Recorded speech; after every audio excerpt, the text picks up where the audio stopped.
Berikut ini video hasil dokumentasi dan evaluasi sistem tumpang sari yang kami terapkan di lahan.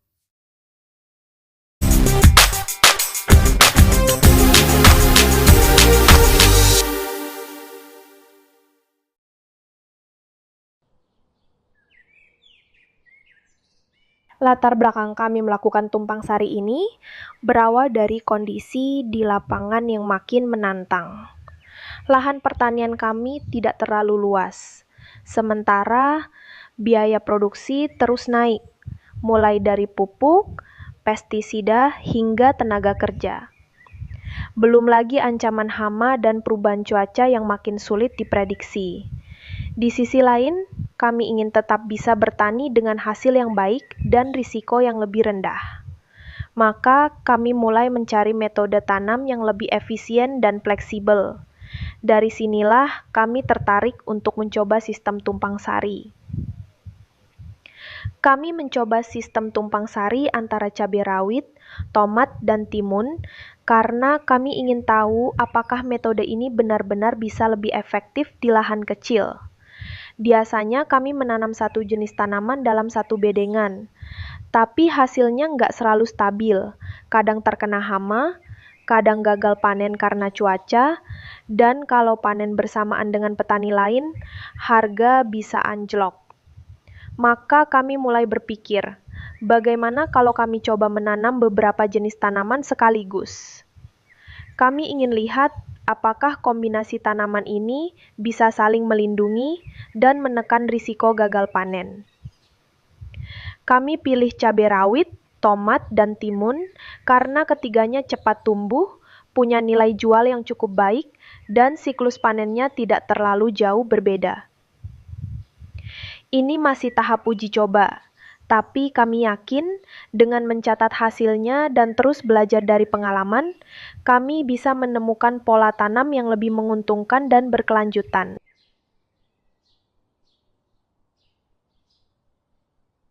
Dalam uji coba tumpang sari ini, kami menanam cabai rawit ori dan tomat secara bersamaan dalam satu bedengan dengan 3 baris tanaman. Kami mencoba 2 pola tanam. 1. Tomat ditanam di sisi kiri dan kanan, cabai rawit ori di tengah. 2. Cabai rawit ori ditanam di sisi kiri dan kanan, tomat di tengah.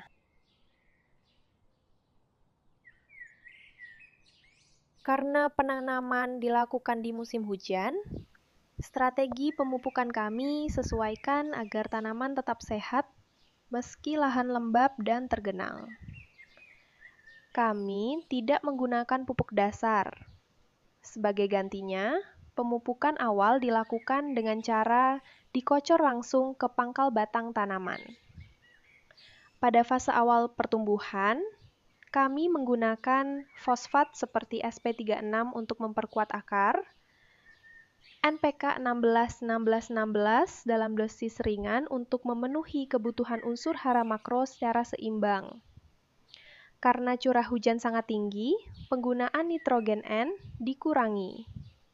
Tanaman tetap mendapatkan N alami dari pelapukan bahan organik di tanah lembab. Pemberian N berlebih justru dapat membuat tanaman terlalu rimbun, mudah rebah, dan rentan penyakit seperti bercak daun dan busuk batang. Saat memasuki fase generatif, metode pemupukan disesuaikan kembali. Pupuk fosfat ditugal sekitar 20-25 cm dari pangkal batang, dan kami membuat lubang khusus pada mulsa agar pupuk langsung masuk ke tanah, tepat di daerah akar aktif. Kami juga memberikan pupuk kalium seperti KCl atau KNO3 dengan cara dikocor untuk memperkuat daya tahan buah dan meningkatkan kualitas panen. NPK 16-16-16 tetap diberikan dalam dosis kecil hanya sebagai penyeimbang unsur hara, tanpa menambah nitrogen berlebih. Selain pemupukan melalui akar, kami juga melakukan penyemprotan daun menggunakan MKP, monokalium fosfat. Penyemprotan MKP dilakukan seminggu sekali saat tanaman mulai berbunga dan muncul bakal buah. Fungsinya untuk merangsang pembungaan serempak, meningkatkan daya tahan terhadap penyakit, dan mempercepat pembesaran dan pematangan buah. Dengan kombinasi pemupukan akar dan daun yang terukur, tanaman tetap tumbuh sehat, produktif, dan tidak mudah terserang penyakit, meskipun ditanam di musim hujan. Untuk pengendalian hama dan penyakit, terutama di musim hujan yang lembab, kami melakukan penyemprotan pestisida secara rutin dan terjadwal. Pola penyemprotan kami sebagai berikut. 1. Dilakukan setiap 3-5 hari sekali, tergantung pada intensitas hujan dan tingkat serangan. 2. Penyemprotan dilakukan pada pagi hari sebelum pukul 9 atau sore hari setelah pukul 4 saat sinar matahari tidak terlalu terik agar penyerapan lebih optimal dan mengurangi penguapan. 3. Pestisida disesuaikan dengan jenis hama dan penyakit, dan rotasi bahan aktif dilakukan setiap 2-3 kali penyemprotan untuk mencegah resistensi. Untuk penyakit seperti bercak daun dan busuk batang, digunakan kombinasi fungisida sistemik dan kontak. Untuk hama ulat dan hama penghisap seperti trips dan kutu daun, digunakan insektisida berbahan aktif berbeda secara bergantian.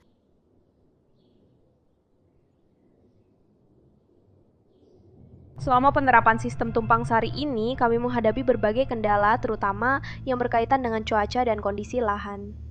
Pertama, curah hujan yang sangat tinggi hampir setiap hari menjadi tantangan utama. Akibatnya lahan sering tergenang air karena bedengan yang kami buat ternyata kurang tinggi dan sistem drainase belum optimal. Kedua, lahan sempat terendam banjir beberapa kali akibat sungai yang meluap, terutama saat fase generatif tanaman. Ini berdampak langsung pada pertumbuhan dan ketahanan tanaman, khususnya cabai rawit. Ketiga, kelembapan tinggi memicu serangan penyakit jamur dan bakteri seperti bercak daun, busuk batang, dan layu fusarium. Tanaman cabai menjadi yang paling rentan, apalagi yang ditanam di tengah pola bedengan. Keempat, pengendalian hama juga menjadi lebih sulit karena frekuensi penyemprotan harus ditingkatkan dan risiko pestisida tercuci hujan sangat tinggi. Hal ini menambah biaya dan tenaga. Kelima, pemberian pupuk juga kurang maksimal karena sebagian pupuk mudah hanyut atau tidak terserap sempurna saat hujan turun deras tak lama setelah aplikasi. Semua kendala ini menjadi bahan evaluasi penting untuk perencanaan musim tanam berikutnya, terutama dalam hal peninggian bedengan, perbaikan drainase, dan penyesuaian jadwal pemupukan dan penyemprotan. Setelah melewati musim tanam yang penuh tantangan, tibalah masa yang paling ditunggu, panen. Tanaman tomat memberikan hasil yang sangat memuaskan. Buah matang seragam, kualitas baik, dan panen dilakukan lebih awal, bahkan bersamaan dengan timun di lahan yang sama. Produksi melimpah dan hasil panen tomat sangat mudah diserap pasar. Cabai rawit ori dipanen sekitar 1 bulan setelah tomat. Meskipun pertumbuhannya sempat terganggu akibat curah hujan tinggi dan genangan air, serta serangan penyakit seperti bercak daun dan busuk batang, harga cabai rawit justru menjadi penyelamat. Saat masa panen, harga cabai sempat mencapai Rp90.000 per kilogram, harga yang tergolong sangat tinggi. Walau volume panen tidak sebanyak yang diharapkan, nilai jualnya tetap besar. Dengan kombinasi hasil tomat yang tinggi, harga cabai yang mahal, dan waktu panen yang tepat, petani tidak hanya menutupi biaya produksi, tapi juga memperoleh keuntungan yang cukup signifikan.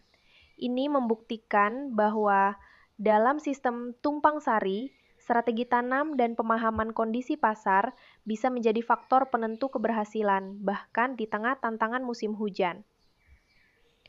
Pengalaman ini menjadi catatan penting.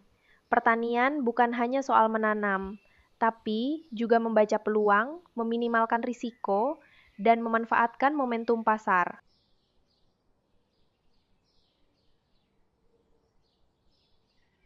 Di lahan yang sama, namun pada bedengan yang berbeda, kami juga melakukan uji coba tumpang sari antara timun dan cabai rawit ori pada musim dan waktu yang hampir bersamaan dengan uji coba tumpang sari tomat dan cabai. Sistem tanam yang kami gunakan adalah 1. Cabai rawit ori ditanam terlebih dahulu. 2. Timun ditanam setelah cabai berusia sekitar 20 hari. 3. Dalam satu bedengan ditanam 3 baris tanaman. Cabai rawit ori di sisi kiri dan kanan. Timun di baris tengah.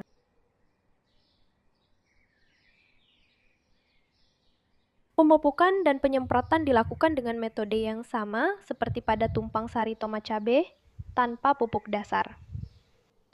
Di awal pertumbuhan diberikan pupuk fosfat dan NPK 16-16-16 secara dikocor. Karena musim hujan, unsur nitrogen hanya digunakan sedikit karena tanah lembab sudah menyuplai N alami. Memasuki fase generatif. Pupuk fosfat ditugal sejauh 20-25 cm dari batang dengan lubang khusus pada mulsa. Pupuk kalium dikocor disertai sedikit NPK agar unsur N tidak berlebih. Pupuk semprot MKP diberikan rutin untuk menunjang pembungaan dan pembentukan buah. Penyemprotan pestisida dilakukan secara terjadwal tiap 3-5 hari pada pagi atau sore hari agar lebih efektif dan tidak merusak tanaman. Ini penting karena hujan yang terus-menerus meningkatkan risiko penyakit. Tantangan terbesar adalah curah hujan yang sangat tinggi hampir setiap hari dan lahan sempat tergenang banjir akibat sungai meluap.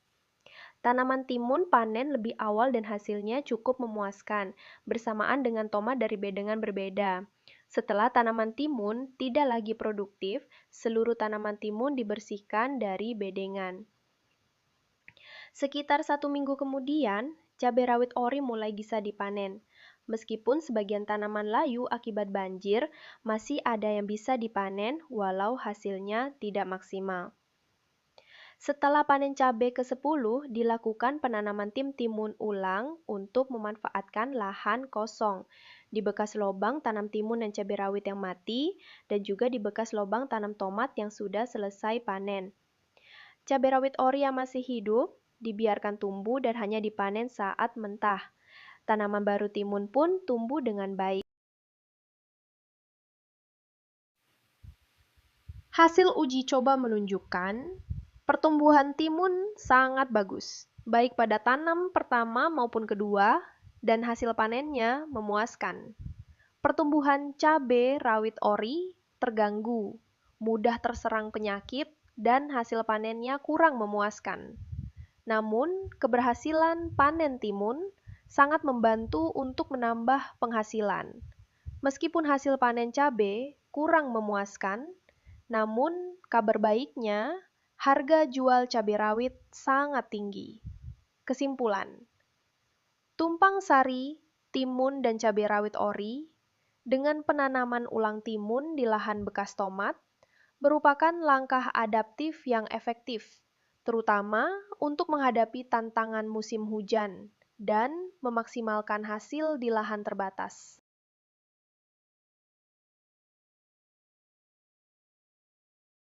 Kelebihan sistem tumpang sari berdasarkan hasil eksperimen lapangan. 1. Efisiensi lahan.